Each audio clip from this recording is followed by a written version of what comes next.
Donc Janine, tu es présidente du comité de quartier Saroc, Oui, tout à fait. il y a même pas un an. Si un peu plus, à peu près mars 2006, donc on a environ 1 an et demi d'existence. Comment est né ce comité de quartier?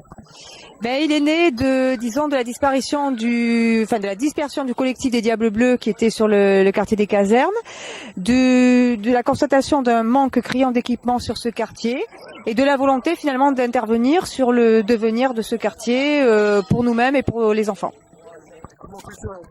Alors équipement culturel, sportif et en espace vert. Voilà, qui sont nécessaires puisque nous on a recensé au moins 5000 jeunes qui habitent sur ce quartier et pour lesquels il y a très très peu d'équipements. Avec c'est quoi, c'est un référendum ou un sondage? Qu'est-ce qu'ils ont exprimé les habitants concrètement?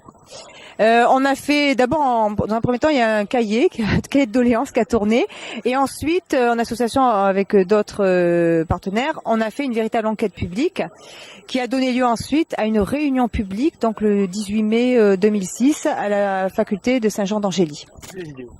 Voilà. Le site web, votre blog? Ouais, et donc il y avait un panel d'élus avec lequel on a pu discuter, qu'on a interpellé aussi.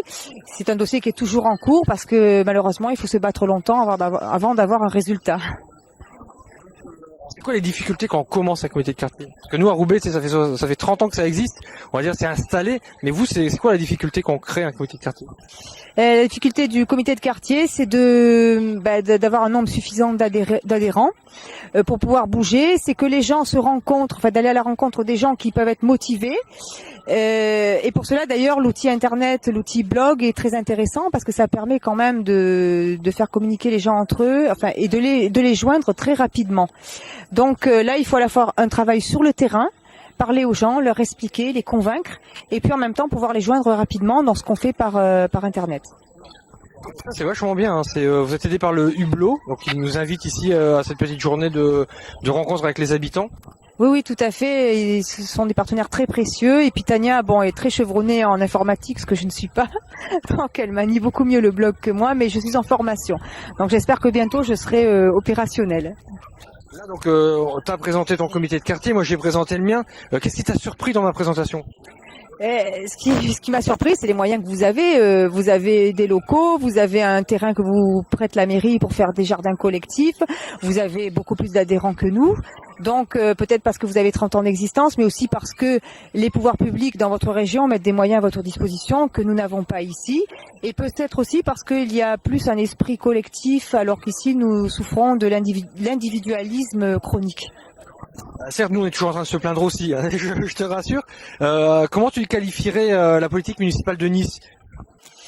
Ouh là là, ouais. Quartier.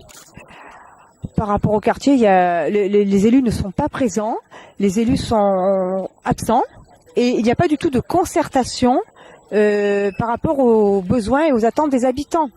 Donc je ne sais pas s'il y a un terme qui peut résumer tout ça, mais il n'y a pas de concertation. Voilà. Il n'y a pas de concertation. On impose, c'est une espèce de diktat. Les élus imposent leurs décisions. Et au mépris des désirs des habitants et sans se demander quelles vont être les conséquences pour eux. Donc en fait, actuellement, les habitants dans leur ensemble sur ce quartier, en tout cas, sont très mécontents de la politique municipale.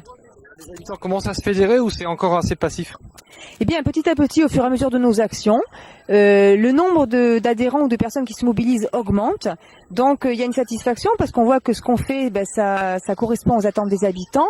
Et puis, les gens commencent petit à petit à se mobiliser. Donc, nous, en fait, en tant que comité, on a une action citoyenne parce qu'on apprend aux gens, c'est une école de la démocratie, on leur apprend tout ce qu'ils peuvent faire et tout ce qu'ils sont en droit de faire.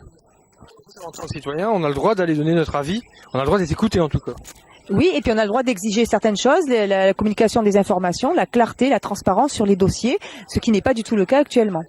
Par exemple, de travaux imposés, il y a quoi? Quelqu'un qui est de Roubaix qui s'est mouché. Ce qui est imposé, par exemple, qui s'est fait sans vraiment de concertation avec les habitants, l'ouverture du boulevard Pape Jean 23. Bon, il y a eu une enquête publique, mais en 2004, il y a eu seulement 7 personnes qui se sont exprimées.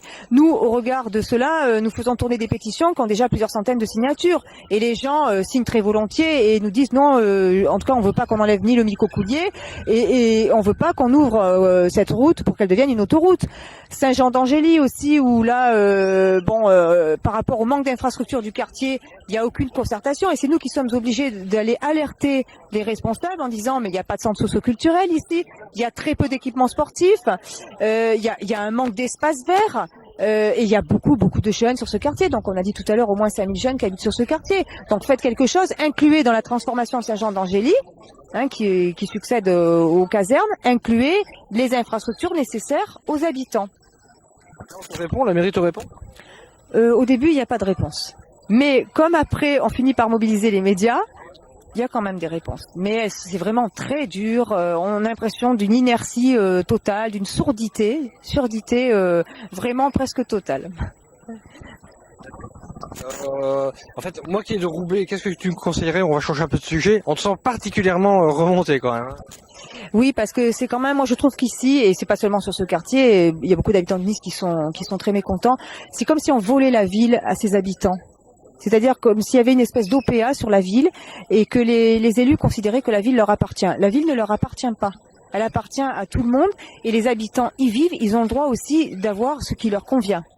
C'est quelque chose, c'est un principe de base. C'est bientôt les municipales, tu vas te présenter?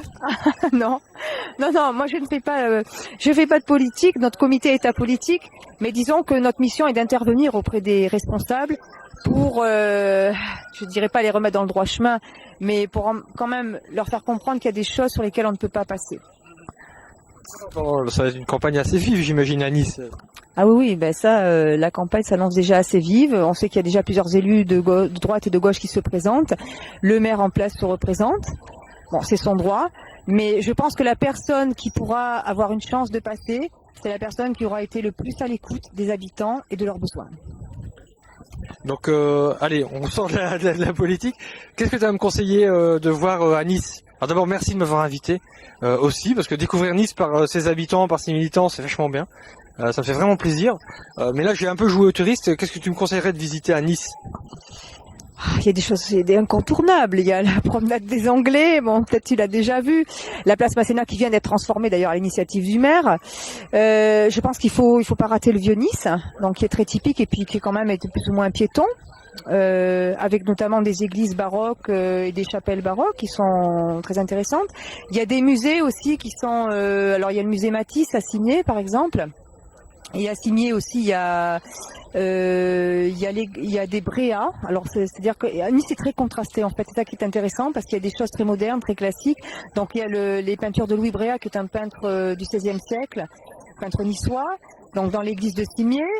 Il y a le musée Chagall aussi à Cimiez, donc Chagall qui a vécu ici, enfin à Saint-Paul-de-Vence. Et puis, qu'est-ce que je pourrais dire? Dans le quartier, peut-être monter au Vinaigrier pour voir une belle vue sur Nice. Je te félicite, est-ce que ma batterie est en train de... La batterie est en train de finir, bon. Donc voilà, c'est pour finir en beauté, donc un grand merci. Et puis, c'est quoi l'adresse de ton blog? Alors, l'adresse du... Je t'ai pris par surprise, désolé. Donc on donnera l'adresse après, je crois que c'est 06 300. 06 300. Merci Janie. Merci à toi et puis j'espère à une prochaine fois. À bientôt, au revoir.